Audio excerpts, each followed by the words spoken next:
Dr. Alan Widener from Massage Chair Relief, and today is our bi-weekly massage chair industry update for Wednesday, July 24th, 2024. Thank you so much for joining us today. We have officially launched our podcast on Apple Podcasts. It's called Massage Chair Relief Live, and it will be the audio recordings of all of these videos that we make on video. For example, the massage chair industry update, which we're doing now, the Massage Chair Relief Live interviews with industry experts. Also, we will be including our interviews with customers who are sharing their experiences of massage chair buying and their experience with a new massage, their new massage chairs. And we will be posting all of those audio files onto the podcast. So now you can listen to the MP3 files. If you miss the actual video broadcast or the live broadcast, and you can stream them or listen to the podcast while you're working or exercising or walking or driving, so you don't have to watch the video to get the information. But anyways, we're excited about that. We just launched that about a week and a half ago, and we've got 2 episodes up so far. This will be our 3rd one. But we welcome you to live stream and subscribe to our live stream. Our podcast, to get notified when a new audio file has been uploaded. Anyways, thank you so much for your support and for watching our videos. And now, of course, you can benefit from the audio as well.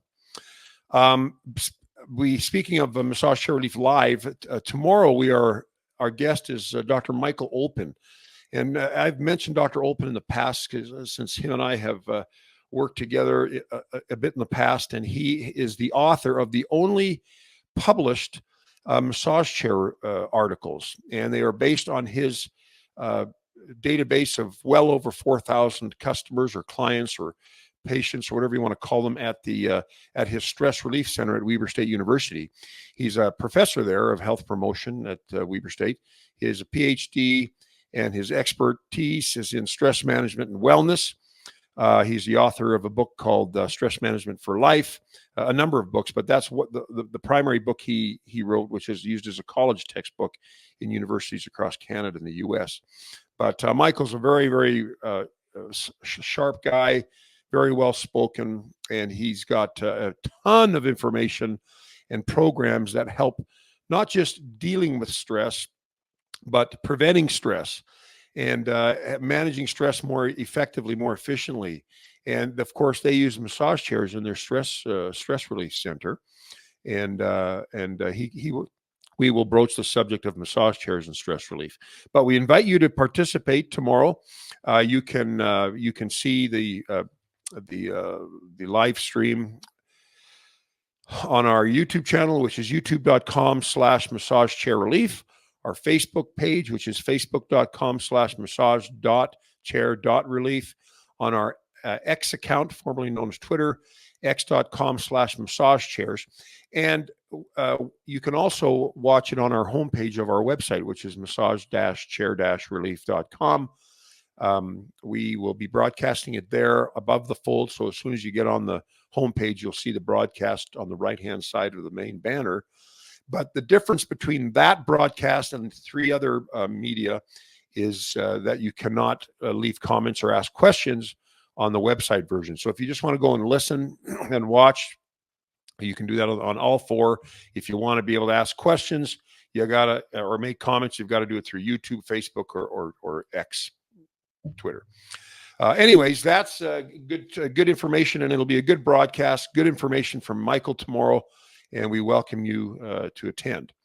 I posted a video recently called An Introduction to the Osaki High Point 4D massage chair, which is a standard L-track chair, but very strong chair.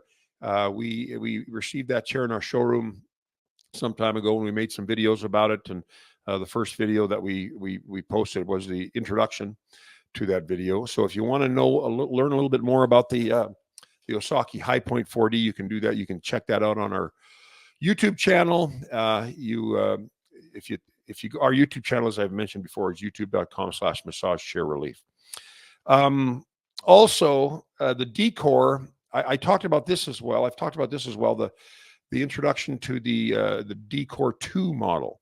Now, d.core is a Japanese line of chairs that were created by the son of Mr. Inada, who was the founder of one of the very first massage chair companies in Japan. And by the way, massage chairs were started in Japan. They were the first one was invented there. But his son created his own line of chairs. His name's Soshi Inada. And those chairs had been distributed through Furniture for Life in the past. The distributorship is now passed on to Fuji Yorki, which is another Japanese manufacturer. And those chairs, the original chairs were the d.core Cirrus and the d.core Stratus. And those two chairs still exist now, but now they are made in Japan. So now they're called the d.core Cirrus JP and the d.core Stratus JP. And but they've now added a new under the auspices of the Fuji Yorki factory. They now have the d.core 2 model, and the d.core 2 model is just being introduced. We just got our first one in our Arizona showroom. And it's an interesting chair. It looks just like the old one, but there's a few alterations to it. It has an elbow or bicep airbag, so that it compresses that area of your arm. A lot of the massage chairs have most of them have arm airbags, but they don't come all the way up to the elbow. So this additional airbag will be beneficial to those who have elbow issues or bicep soreness. And also, it has 10 rollers, not 4, not 2, like most of the previous chairs have had, and not 6 or 8 with the split tracks. If you remember, the split tracks are where the L track is kind of cut in half, and you've got 4 or 2 rollers on the bottom and 4 or 2 rollers on the top. So you can have as many as 4 to 8 rollers. Well, this one is not a split track. It's a regular L track, and it has 10 rollers. 2 of which articulate on the neck, and they articulate independently. And when I say articulate, I mean they function and work at the top of the neck or on the neck, but independent of each other. So if you've got muscles on one side of the neck that are too tight, or you've got a scoliosis or whatever, those rollers the depth will be adjusted independently based on the tightness of the muscles. And it's a pretty interesting chair. It's a very comfortable chair. If I recall, when I sat in it a few months ago, it was more comfortable than the old Cirrus and Stratus. But the Cirrus and Stratus are now being made in Japan, as is the d.core 2. So maybe I don't know if they've changed the comfort level of those to make it more like the d.core 2. But the d.core 2 is an interesting chair. We're excited to have it. It's a beautiful looking chair. When you see it, it does not look like a typical massage chair. It looks more like a piece of furniture. And I know a lot of people are not more concerned, but are concerned about aesthetics. And so you've got form and function, right? Those are the two battling opposites. You've got in massage chair industry, you've got the function of the chair and having all the airbags and the feet and the calves and the arms and the shoulders, but then you also want to have a nice form in the chair, a nice look at the chair. And a lot of the chairs don't look really like beautiful pieces of furniture. They look like, nicely crafted machines, but have a tremendous amount of function. Well, the d.core chairs have a combination of both. And, the d.core has arm rollers and calf rollers. It's got now the new elbow airbags, shoulder airbags. It's a beautiful looking chair, and it's got a nice, smooth, flowing unibody, if you will. A very nice chair. It's got oak, hardwood exterior panels and armrests. The colors, I believe, are I think it's black and beige, or what we used to call ivory, black and beige colors. And and also all the airbags are oscillating. So, as you know, or may not know, some airbags are created to oscillate or knead the muscles, and we see that predominantly in feet and calves.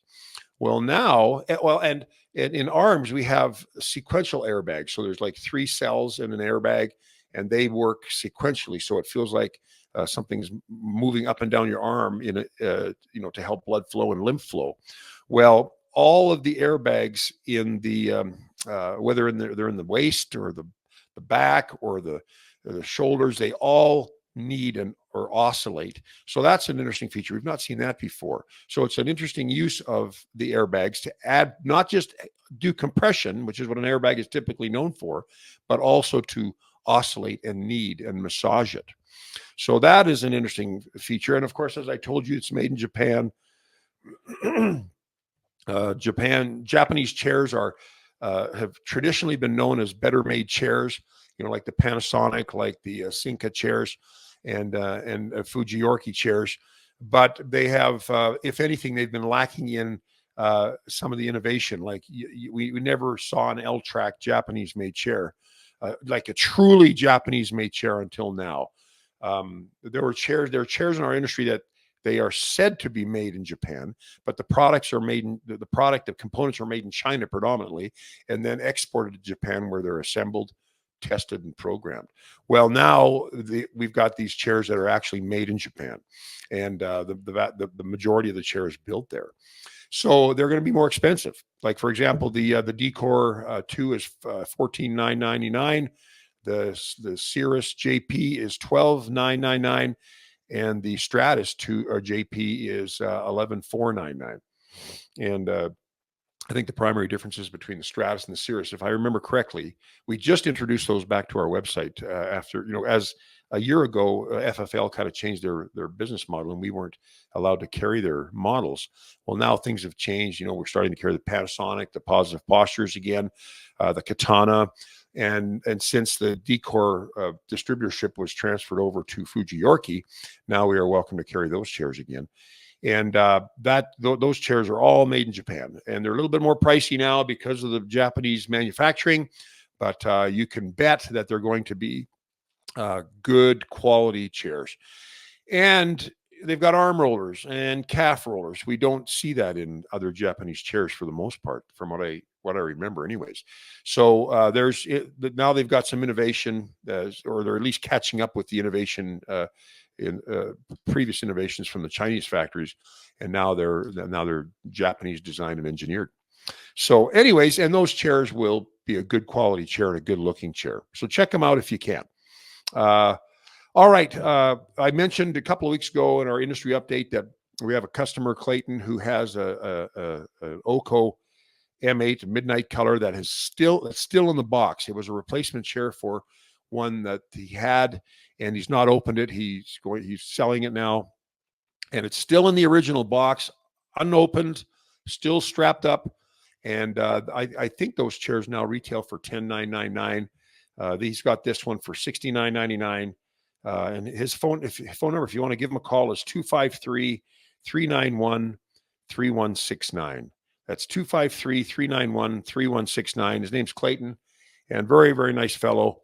And if you're interested in that chair, and it's a nice chair, it's a more gentle, soothing massage, but it's an L-track. It has, oh my goodness, it has a big headpiece. It's got massage rollers in the headpiece, and airbags that push down on the traps. It has the side doors. It was the first chair that had the side doors that open. They open up like a car door. What else can I tell you about it? It has air ionization and has an aromatherapy plug-in. It's a great chair. It's a good chair, and it has 20-minute sessions, but you can set it up so you have two sessions occurring independent of each other, one after the other. So you can actually increase your total massage time to 40 minutes, which is rare on a massage chair. Most of them just have a 30-minute max. But anyways, call Clayton if you're interested in that. If you're interested in that chair. Now, in my closing remarks, I want to talk a little bit about something that has always puzzled me ever since I've been in the industry. And it's still puzzling me, but we are taking steps to get to remove the questions and the puzzlement or the puzzlingness of this issue, and that is the issue of failure rates. In other words, what percent of massage chairs fail? And of course, There are cheaper made chairs which have higher failure rates. There's more premium chairs which have lower failure rates. And of course, we have a lifetime labor warranty. So we're interested in chairs that have low failure rates because I don't want to have to spend money on cheap chairs that break down all the time. But anyways, I won't talk much more about that right now. But failure rates in the past, I was told that failure rates were anywhere from 2% up to maybe 10%, depending on the quality of the chair and depending on the quality of the components. And basically depending on the quality of the chair itself.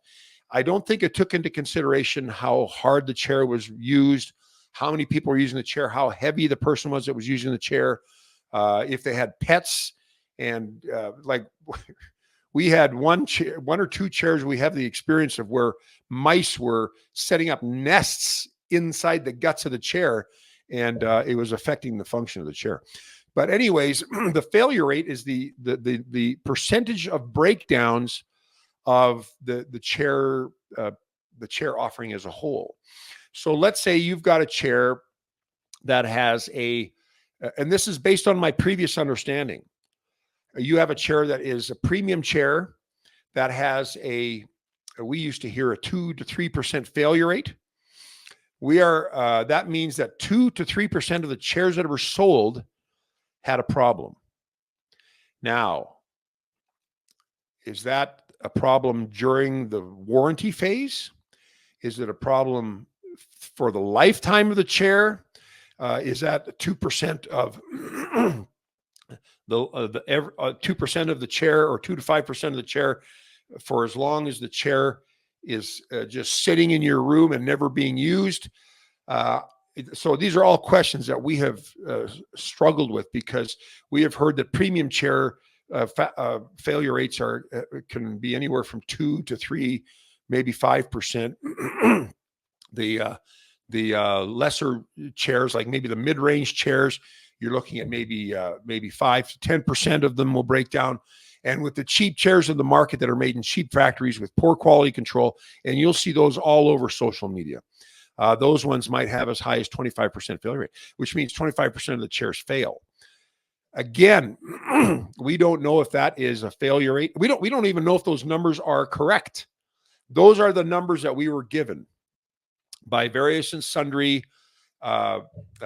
people in the industry, who would not really tell us failure rates for each particular chair, because I suspect they didn't want us to talk about failure rates and maybe make people think that, oh, that chair's got a little bit higher failure rate. So maybe I don't want to get that model, whatever. But failure rates are an issue, but it is a very nebulous issue. We really don't know what the failure rate is for each model, let alone for each brand. So as you know, we have lifetime labor warranty, which means that we will fix your chair for as long as you own it, even after the factory warranty is over. Now, the lifetime labor warranty is for labor only. We also have recently introduced doubling the parts warranty, which will be even more costly than the lifetime labor warranty. So for select models of our premium chairs, we offer now a double the parts warranty. Well, here's the thing. I don't know what the cost will be, because the cost will be more money than the lifetime labor warranty, because parts are more expensive. I mean, just a roller mechanism alone can be anywhere from $700 to $1,000. Motherboards can be $300 to $400 or $500, and it also depends on where the chair is made. If it's made in Japan or in America, the prices are usually a little higher than the Chinese-made chairs. Anyways, bottom line is, we're just kind of, when people ask us, what are the chances of this chair breaking down? Well, probably the best analogy we have is the automobile industry. The automobile industry has electronics and mechanical things, and there's a warranty on cars, and usually they'll have like a 5-year, limited warranty on a car. But then after the 5 years, you're on your own. And as you all know, a car can be extremely expensive. I had to repair. I had a car. It was a German car, a high engineer, a well-made, highly touted car. It was a pre-owned one. And my goodness, every time a light came up on the dashboard, I got anxious because I knew that it was going to cost me hundreds, if not 1,000, 1,500 plus to fix it. So I got rid of that car. But the thing is I think these warranties, well, I don't know. I've got a lot of feelings about this, and I got to be careful how I couch this. But massage chair companies will offer anywhere from 1 year labor to 5 years labor. For example, the new d.core chairs and some of the higher end Sinca and Fujiorki chairs have a 5-year parts and labor warranty. Well, when I hear 5 years parts and labor, I have a little more confidence in that chair that it's going to last longer. When I have a chair that has a 1 year labor, 2 years parts warranty, I get anxious because why is the warranty so low? And the thing that comes to my mind is because they suspect they don't want to pay for chair repairs beyond the second year or beyond the first year if it includes labor. And that's what my problem is with a lot of these cheap chairs that are $2,500, regularly $8,000 slashed down to $2,500. You check their warranties, and one of the companies I checked, it says they have a 2-year warranty. It doesn't say what it covers. It doesn't say if it's limited warranty. It doesn't say if it covers parts and labor. There's another company that has a 3-year, I think a 2 or 3 year parts warranty only. So they will not send a technician to fix your chair. You're on your own on that. They will give you phone support, but I'm telling you, some of these chairs can't be fixed over the phone. They need a technician to go there and replace the part. And people like me, I have no propensity for tearing things apart and replacing a part and putting it back together again. I'm not good at that. Two of my 3 sons are awesome at that. And I will usually have them do it when I take something apart and I throw my hands up in frustration. And maybe one of those parts has been thrown at the wall and possibly embedded in the drywall. But I am not one who is good at fixing mechanical things. And you know what? A lot of people aren't.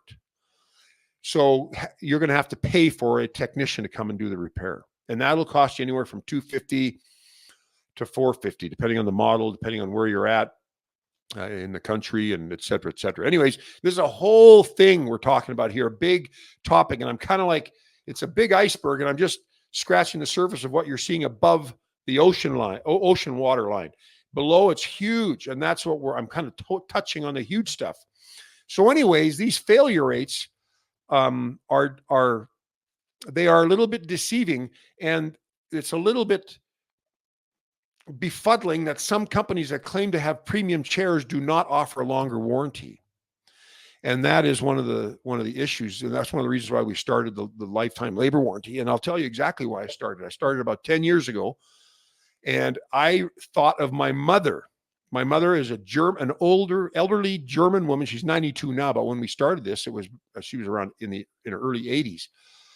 But she is a single, very independent and very resourceful woman from Germany, raised during the World War II, and bombings on her home. She lived in Berlin, so her house got bombed. It wasn't a house; it was an apartment row, and they moved her up the street.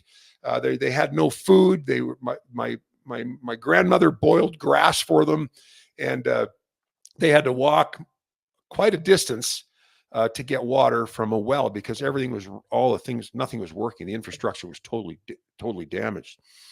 So anyways, this woman, she got I don't know, it was like, I think we got her like an iPad, so we could talk to her and she could talk to the grandkids. She could not even figure out how to turn the bloody thing on, let alone have to fix it if anything ever happened to it. She didn't even know where to take it if there was a problem with it. And I imagine my mother having this massage chair and it breaking down the day after the warranty expires. which has happened. And she would be completely lost and frustrated. And as she gets older, she gets more anxious about things. And I thought of my mother, and I kind of got frustrated thinking that she's going to be paying through the nose to fix this chair. Even if the chair is only $3,000, she may pay $1,000 for the first repair. And so that's why we came up with a lifetime labor warranty. And so now we have technicians that will go and do the repair work. And that has taken a lot of the anxiety away. It's very costly for me. Like I told you, it's $250 to $450, depending on the chair. And it may take 2 or 3 visits to be repaired. And it's very expensive. But I thought of my mother, this stout, resourceful German woman who raised us on her own. My dad left when I was like 12, and she'd be like, she would, I don't know, like she would try to do stuff, and then she'd come to me and say, Alan, and she has a strong German accent. She said, Alan, will you go on the roof and shovel the snow off? We're up in Canada, and it looks like back then, for what I remember, it was like 2 feet of snow. At least it seemed like it was. But if I wasn't there, she would have gone up and done it herself. Well, she does not know how to repair a massage chair. So anyways, I'm going off on tangents here, and I apologize. I don't mean to do that, but there's so many things that frustrate me about the support and the service end of massage chairs. Everybody is looking for pricing. Everybody's looking for the great deal. Nobody is thinking about what happens if this thing breaks down, and I'm going to have to pay $1,000 for the first repair after the warranty is over. So the failure rates that we were given, I don't believe they're true, and I'll tell you why. Because now we keep a chart of every repair we do that we pay for, okay? And we also keep track of every ticket, every support ticket for even chairs repairs that are still under warranty. And I am finding, much to my dismay, that the failure rates are a lot higher than what we may be told. So we're seeing more chairs breaking down, and still, but that's not every chair, right?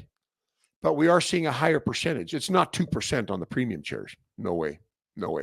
There's one company, I won't mention the company, that we love. Like they have great product, they have great support, but we're having a lot of troubles with their chairs as they figure out with the factory what's going on. And the failure rates are higher than 2%. As a matter of fact, I can't even think of a chair that has a 2% failure rate. Like it's just, there's no such thing. So now we are revising our estimates, and hopefully by the end of this year, we will have a better idea of what the failure rates are, and I will share that with you. We just started keeping track of every repair that we do, that we look after since January 1st. I mean, the ones that we do the lifetime labor warranty for. We have been keeping track of all the repairs that we've had to coordinate repairs for, the tickets, but a lot of those are still under warranty. So, and by the way, just because you have a warranty, well, anyways, chairs break down anytime. It's just like any other mechanical or electronic device, like a car. You're going to have things that fail. And massage chairs with the heavy usage, like some people use their chair 2 to 3 hours a day. Some people have a chair that has a 265-pound weight limit, and 300-pound people are sitting in the chair. We have people, as I've mentioned before, that abuse the chairs. Like we have one chair that we have at our showroom that a customer, we took back from a customer. They had a very big fellow stand on the ottoman while it was still up, and it snapped the ottoman right off. And we can't even get parts for it. That's why it's sitting in my showroom, in the back office of the showroom. But there's so much abuse that goes on with these things. And like I told you, there's things that people don't even realize, like a mouse nest being built by these mice inside the guts of their chair, and it's affected the roller mechanism. We have one chair, an older chair, that was in a very, very humid environment. And I think it was right on the coast.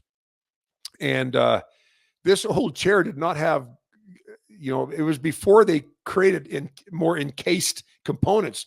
and the components were rusted out. Like they were rusted out. And so there's all these other factors that come into play. It's not like a stereo amplifier. You buy it, it has electronic and mechanical, well, maybe not much mechanical, but electronic components, and it sits there. Nobody is jumping on it. Nobody's sitting on it. Mice aren't inside it.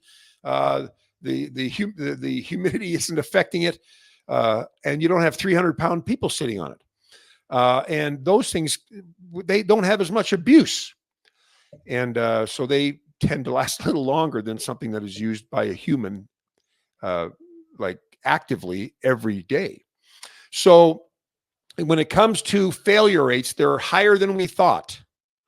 And I will have numbers hopefully by the end of the year of what our lifetime labor warranty numbers reveal in terms of repairs after the warranty's expired. And believe me, the warranty expires pretty quick. And these chairs are expected to last anywhere from 5 to 15 years. And if you've got warranty problems after year 3 or year 2, it happens again and maybe again, I don't know, or something else breaks down, it's going to cost you money. It's going to cost you money, a lot of money. So this is a whole, and I keep harping on this subject, and I know you know this because I talk about it regularly on the industry update. But I'm going to be inviting our local technician, and he doesn't know this yet, but we're going out for lunch on next Wednesday. And I'm going to invite him. I'm going to ask him some questions about, like, we're trying to figure out what the cost of parts are and what parts are the most commonly replaced parts. And he's a technician, a local technician, is a wonderful technician. And he's our local guy here in Utah. He did a video with me some few years ago comparing a $500 chair to a $5,000 chair, and a very knowledgeable guy. And I'm going to kind of tap his brain, but I'm also going to ask him to be our next guest or one of our subsequent guests on our industry live, or not industry live, but our massage chair relief live broadcast and podcast. So I'm going to get some more information from him, but we're doing quite a bit of digging around to find out what the cost of things are, how regularly these chairs actually do fail, combining them with the data that we have. And by the end of the year, we hope to have a pretty good idea of what failure rates are. And so anyways, this is interesting to me. It may not be interesting to you, but this stuff's fascinating to me because I continually struggle with dealing with customer support, with people that thought they had customer support. They can't get any on the cheaper chairs. People that have customer support or have a warranty, or they're just past the warranty and their chairs break down, or people that are in or out of warranty that are having trouble getting support from the distributor of the chair. And we are trying to make that better for our customers and for all customers, really. So anyways, I have gone long enough. I hope I haven't talked about too many things that confuse you and make you wonder what the dickens is this idiot Canadian talking about. I'm an American now, but anyways, I'm dual citizenship. But the Canadian in me, when I get a little fired up, you can hear my Canadian accent, and you know that I've got a little bit that I'm getting pretty animated when you can hear stuff like about and house and a and all that stuff and bloody. That's the Canadian in me coming out. And I do get upset when I talk to people or converse with people who don't think about these things, don't get it. We're trying to protect people from having to spend an arm and a leg on repairs or a chair that's only going to last a year, and what we call disposable chairs, and because they can't fix it, or because the company's out of business, or whatever. So anyways, enough of my soapbox for today. But anyways, I look forward to seeing you again in 2 weeks on our next Massage Chair Industry Update. I'm Dr. Alan Widener from Massage Chair Relief, and I hope you have a fantastic day, and we will see you in 2 weeks. Bye-bye.